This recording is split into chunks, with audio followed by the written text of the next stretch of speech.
Hi everybody, I'm Chris and welcome to Board on the Floor. Today I wanted to take a look at the tutorial scenario for Tainted Grail. I did a What's in the Box the other day, and this weekend I managed to get it to the table and go through the tutorial in the first chapter. I'm a visual learner, so I have a hard time sometimes going through the rule books because if I don't really see it working, I can't really get the concept. And so obviously whenever I take the rule book and I actually try and play through the scenario with it, it's a lot easier for me. Or if I get to watch a video where someone explains it, it sinks in a lot better. That's why I'm gonna do this video today. And to start off, we're gonna take a look at all of the components that we're gonna need just for the tutorial scenario. And of course, what we're gonna actually need to go through it as well is the Start Here pamphlet. Probably the first thing you saw when you opened the box. I kept looking for the event cards, but it's actually all contained in this pamphlet here. For the save sheet, it's just included on the last page here. It only has 2 levels, Surprising Errand level 1 and level 2. So we'll probably open that up and take a look at it as we're going through this because we're gonna need to. And so let's take a look at what we need. I'll move my coffee over here. Let's take a look at all the components that we need. First thing will be the Beor player board. This is the character they suggest you start with, so this is what I'm going to use for this tutorial. Beor is a local smith. He has a short temper, and he also has a festering wound on his side that he got under strange circumstances. Now, he's probably the most level player in the game, so that's why they want to start with him. And we'll go through the different elements of the player board, but let's start going through actually everything we need. We have our 2 dice here, our red health marker, our open and play card deck, the first 7 map tiles, so 101 through 107, our universal red markers, which are these red cubes, our dials. These dials have multiple uses. They're used in the menhir statues, counting down the days until the statue will go dark. They're also used in some scenarios where you flip them like a coin, whether it's a heads or tails kind of thing. It's more of a skull or chalice. They're also used for counters on specific events. If you may have done something that a character dislikes, you may have to wait a couple of days before you could return to that character and try again. We have our timing tokens and our quest tokens that they will be used in this scenario as well. Maybe not the quest tokens, but the timing tokens will be used. So we have our 3 helper cards. There's 4 sets of these in the box, that 1 for each player. Finally, our menhir statue and a dial for them as well. Let's take a look at the open and play card deck. I got this game used, so this had already been opened and had already been mixed in with the other cards. So I had to go through it and figure out exactly which cards were meant to be in this deck and which order. So I'm just going to do that with you in case you also happen to pick this up used and it's already been kind of played through. So first is just the open and play, do not shuffle this card pack card. And we have our combat deck, our diplomacy deck, and then 4 different colored encounter cards. So our combat deck is made up of 15 cards that are going to be numbered 1/25U all the way up to 15/25U. So the 15 combat cards for Beor. You'll see at the top they have kind of a blue and red frame on every single card, and they have to be ordered with number 1 at the top and number 15 at the bottom. So we're going to take our combat cards, put them to the left over here. Next will be our diplomacy cards. So in the game, there's combat and there's diplomacy. Combat is when you pretty much have to fight a bad guy or someone who is confronting you. Diplomacy is when you kind of got to talk your way through a situation. So same as with the combat cards. On the bottom corner here, you'll see numbers, and it's the 1/25U up to 15/25U. Colors at the top will also be blue to indicate that you are working with Beor. And number 1 at the top, number 15 at the bottom. We'll put this to the right here. I'm going to slide my player board down a bit. And this is going to be our play area.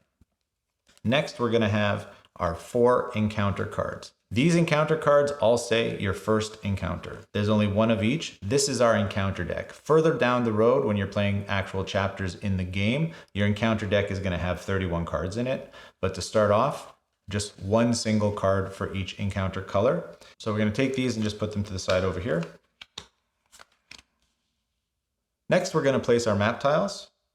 So we start off with map tile 101. that will be in the center of our play area. So if you take a look at the map tile card, they all kind of have the same elements on them. They have the number and the name of the actual card itself, arrows pointing in every direction to indicate the other map tiles that connect to them, symbols that indicate the type of area this is. So the first symbol here you'll see is a dream/nightmare symbol. That means if you rest on this space, you will have a dream. And all dreams can be found in the exploration journal. Next, we have whether or not it's a friendly or unfriendly settlement. And the last one here is whether or not a menhir statue can be activated on this space. So since this is our first map tile, we'll put it in the center. We're meant to put our menhir statue on it with the dial set to 8. If you are doing this with multiple players, it goes down for each extra player you have. So it actually starts at the number 9, and for the number of players you have, you subtract it from that. So because there's only one player, it's at 8. Of course, the highest it can be is 8. The menhir statue is meant to be placed in the center here, so I'll actually put it facing the camera. And then we take our mini of our character and also place it on that map tile. Next, we're going to take our other map tiles and we're going to place the ones that are connected directly to this one. It's called orthogonally. So that means like in a straight line, not diagonally. So at the top we have 102. Over here we have 103, 104, and 105. The other two map tiles aren't revealed just yet because they are not directly connected to the menhir statue. So we actually have to travel and explore in order to reveal them. So let's put those aside. This is pretty much how the play area is going to be set up for the tutorial. And be sure to keep the exploration journal close by because we are going to need it. Next, let's take a look at the player board and set it up for the beginning of the game. With each player, if you take a look at the board, you'll notice that the character card kind of is cut out and can be removed. So the first thing you actually have to do is take it out and flip it over. Once you flip it over, you'll see the starting attributes for the character, a little bit of information about the character, their starting resources. So this information is going to guide us as to how to set up our player board at the beginning of this tutorial and at the beginning of the campaign. Starting attributes for Beor, he has 2 aggression, 1 courage, 1 practicality, no empathy, 1 caution, and 0 spirituality. So we place those markers there. Next, he starts with 3 food and 1 wealth. And then if we move over to the energy, health, and terror tracks, you'll see that there are certain numbers that have 2 chevrons pointing towards them. That's our starting number for each of those tracks. So for energy, Beor starts at 6. For terror, he starts at 0. And then for health, this is our health marker or our health limiter. It's placed in number 9 for Beor. And what it does is as he loses health, it limits the actual level that the other tracks can go up as well. So if your health is at 4, the highest energy you could get will also be 4. But he starts at 9. And so this is how our board is going to be set up. So we were going to flip our character card over again. If you take a look at Beor's character card, you notice that he has an ability to craft. So for 4 energy, he could draw 3 random craftable items and pick 1, but he's only able to do this in a settlement. So if you take a look at the map tiles, the ones that have the symbol for an unfriendly or friendly settlement, that's the only area that he's able to craft in. Beor also has that festering wound in his side, so anytime he becomes exhausted, he's going to lose 1 health as well. If you take a look at the bottom of your energy track, you'll see on the side here it says exhausted. So if it goes down to 1 or 0, your character becomes exhausted. Now that our character playboard is set up, we're ready to start playing the game. And in order to get things moving, we actually have to flip over our first event card. But because we don't actually have event cards for this tutorial, we actually have to go back to our tutorial guide. So on page 3 of the tutorial guide, you'll see right at the top, it says part 1, start of the day. This is our first event. It's now dawn. Beor is ready to start his journey. Perform your first start of the day routine, following the order listed on the green help card. If this is your first time ever playing the game, which most likely it is, we have these 3 helper cards. And if we take a look at the green one as they suggest, which is this one right here, you'll see it says order of the day. Remove the expired menhirs and discard locations that are out of the menhir range. Reduce all time and menhir dials. Remove time tokens. Reveal the next event card. Move guardians. Pick active items and secret cards. Since this is a tutorial, we won't be seeing guardians, active items, or secret cards just yet, and our menhir statue won't be exhausted, but we do have to reduce the time on our menhir dial. So how do we do that? We literally just take it and switch it down to 7. What that means is we now have 7 days before the Menhir statue is going to be extinguished. And it's going to go dark and all of the areas around it can no longer be explored. So our first event card is in the tutorial guide as well. It's a quest. We have to speak with Quanach's blacksmith, Urfir. Hint, to meet Urfir, you have to explore the Quanacht farmhold location. In a regular game, when you would be exploring a map tile, you could actually get all the information about that map tile by flipping it over. And that usually points you towards the exploration journal for all of the choices you have. But for this tutorial, what we're actually going to do is take a look at the last page of the exploration journal because that has our tutorial info. So when we explore Quanacht's farmhold, we're actually going to be using this page of the journal as opposed to the map tile itself. The first thing you have to do when you explore a map tile is actually spend 1 energy. So we'll move our marker down 1, and then we'll get the reference number 101. We'll check our journal 101. I don't want to give away any spoilers by reading the description of the map tile and ruining this tutorial for you. All I'm going to really do is guide you on how to play through it. So after we've explored, we go through the choices that can be made on this map tile. Our 2 choices are to speak with our master or to complete our mission. We are nowhere near completing the mission, so we're going to speak with the master. And what it does is it points us to verse 1. And in verse 1, it explains what he wants us to do next. After we read through the description, you'll see we gain part 1 of the surprising errand status and 1 wealth. So what we're going to do now is we're going to take 1 marker, add it to our wealth box. We also gained our first story related status, so it's going to help us complete our quest. So either you mark it on the tutorial save sheet or just on a piece of paper. And so ends our first exploration. This is going to be how the game is played. We will travel, we will explore, we will make choices, but we're constantly going to be interacting with our exploration journal as we interact with the map tiles. Now that we've completed our first exploration, the next thing that was suggested by our master was to go explore north. So we're going to do that by spending another energy and traveling to the Hunter's Grove. Because we've now traveled to a new map tile that actually has unrevealed tiles beside it, we could get those tiles and reveal them. 106 and 107. So now we have the 4 dweller mounds and the whitening. If you take a look at the map tile, you notice there's an action on it, gather food. It costs 2 energy and we gain 2 food and we draw 1 green encounter card. What that means is we're going to have our first encounter and our first combat. We will move down our energy to number 2 and we will take our first encounter card. And it suggests placing it in an area that gives you some space to the right because that's where the combat cards are going to go. Let's just take a quick look at encounter cards and the combat deck. Since this is your first combat, let's make sure we have our helper cards close by so it could guide us through. The combat overview and the combat and diplomacy icons card. You'll notice on the encounter card there's 4 different blocks of green text. This is to help you understand the different sections of the card. At the top you'll see this is a misshaped vermin, that's the name of our enemy. It has an encounter value of 4. So on the bottom left here we have our combat table. This indicates how the enemy will attack us. The attribute keys on the right here represent each of the attributes you'll see on the player board. This blue one here is a magical attribute. And at the bottom here, this golden key is for everyone to use. You may only connect keys on the right here with an attribute that your player has. So for Beor, he has aggression, courage, practicality, but he doesn't have magic. For this tutorial, we do know that our combat deck is built a specific way, so the guide actually tells us which cards to play. And the first thing we have to do is pick 3 cards. So we'll take the top 3 cards, and these top 3 cards should be number 1, 2, and 3 of the combat deck. We have an attack card, a reposition card, and an ignore pain card. If we take a look at our combat cards, they're specific to our character, and the way we can fight all depends on the character we've selected to play with. The first card we're going to play is our attack card. By placing this card here, what it means I've actually attacked this enemy twice. You'll notice that the first attribute connects, so our aggression attribute, and then the golden key at the bottom connects. That gives us 2 attacks on our enemy.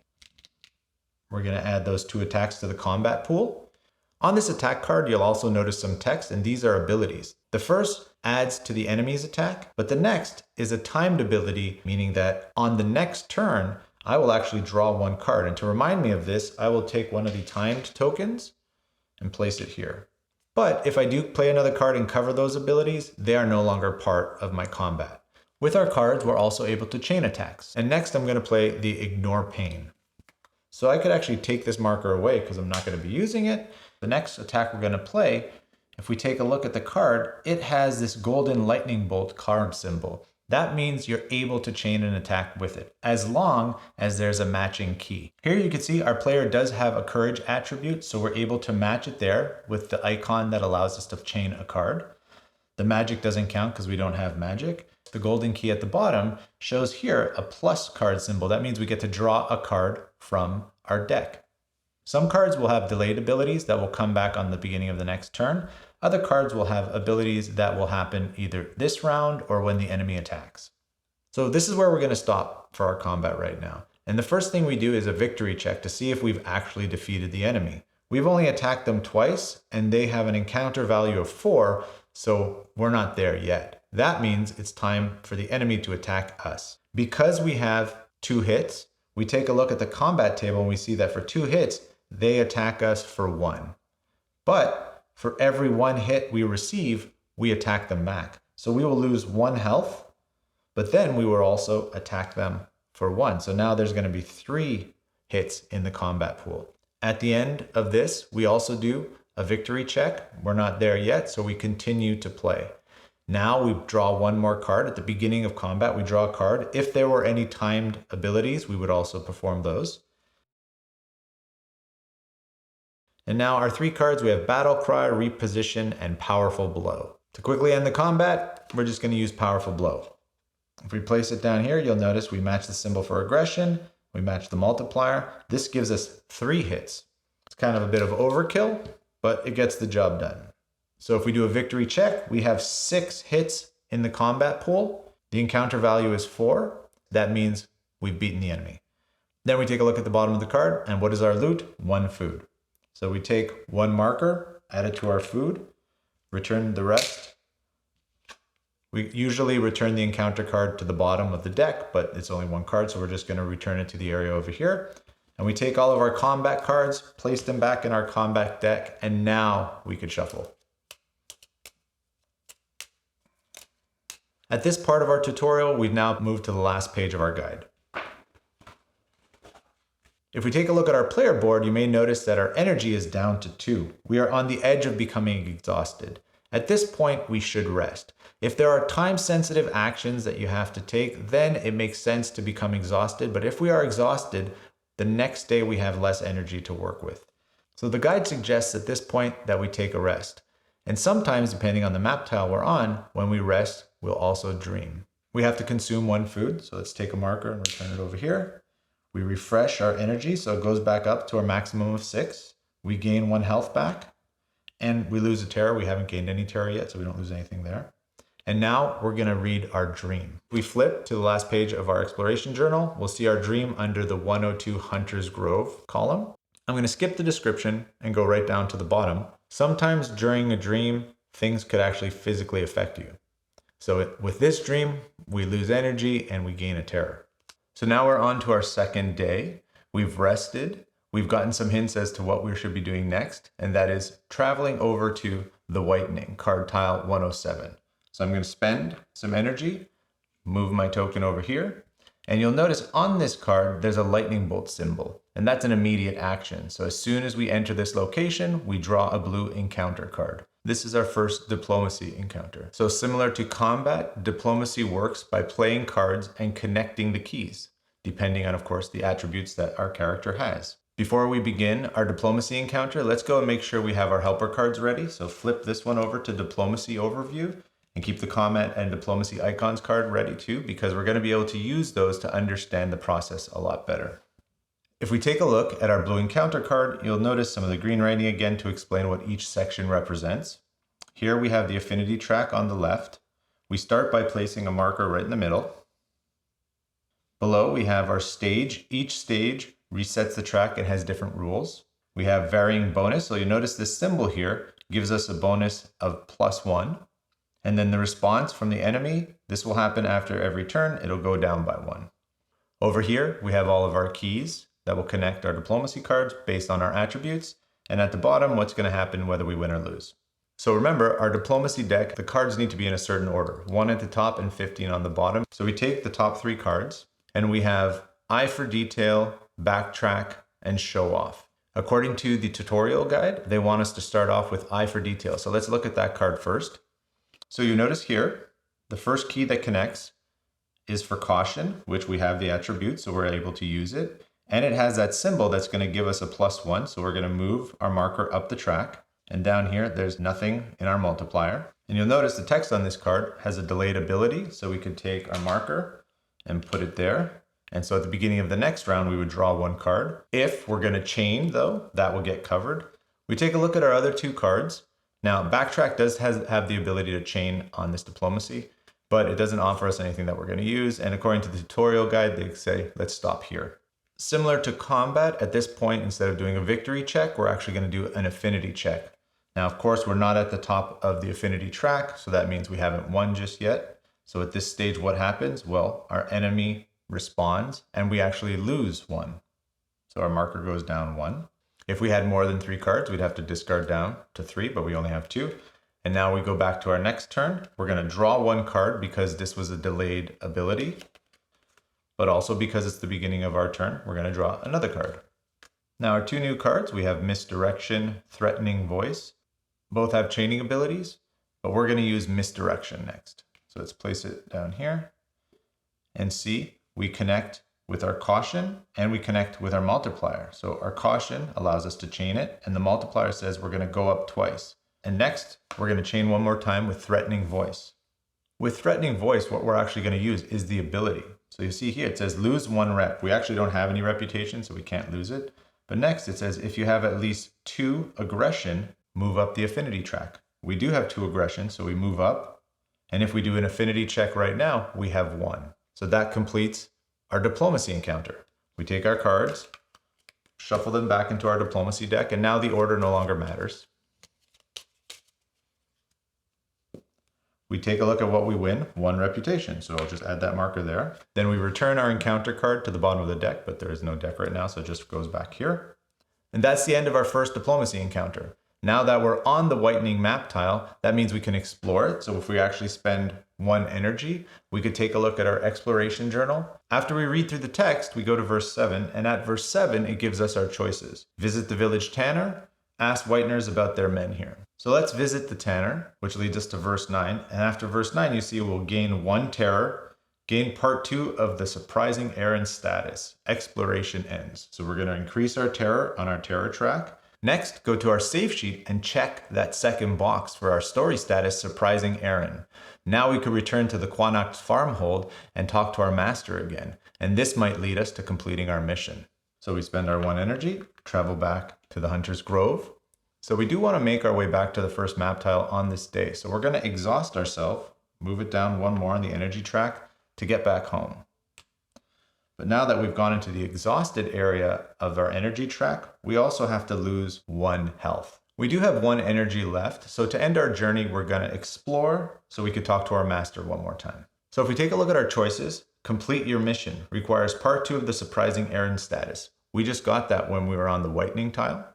Now we go to verse 2. And if we go down to the bottom of verse 2, you'll see, congratulations. You have finished the tutorial scenario. You will find Urfir's letter in the game box. It will prepare you for the first chapter of the Fall of Avalon campaign. And with that, we've completed the tutorial scenario. We've learned a bit about the world we inhabit and a lot about the gameplay. There are a few more rules in Tainted Grail, so be sure to read through the rulebook at least once to have a better understanding of how everything works and to see some of the other things that we haven't encountered yet in this tutorial. As a quick recap, we have our combat, we have our diplomacy, we have our player boards, we have our map tiles, we have our menhir statues and the dials that count down, we have our encounter decks, we have our helper cards, and then we have all of the tokens that we'll be using throughout the game. One other thing that we didn't see, but I want to talk about because it's really cool. In the exploration journal, if we just flip to the front, you'll notice on some pages, you see these symbols here. They look a lot like our dials, right? If we take a look at a dial and we place it in that position on the page, you'll notice a number at the bottom. 1, 1, 3. That leads us to a secret at the end of the journal. If you flip through to a section, you'll see BOS, the Book of Secrets. And whatever number you discover using the dials will lead you to a verse that you could read. I found that pretty cool. So there you have it. We made our way through the tutorial scenario. Hopefully I was able to show you all the things you need to know in order to do it yourself. I know there was a lot of gameplay mechanics to wrap your head around, but once you get it to the table, it's pretty smooth and pretty straightforward. The only thing that needs a bit more attention, of course, is combat and diplomacy, because there's a lot of components to those cards that may be different than other games you've played before. If you have any questions, please leave them in the comments section below. And thanks again for hanging out, and I hope you enjoyed yourself, and I'll see you next time. Take care.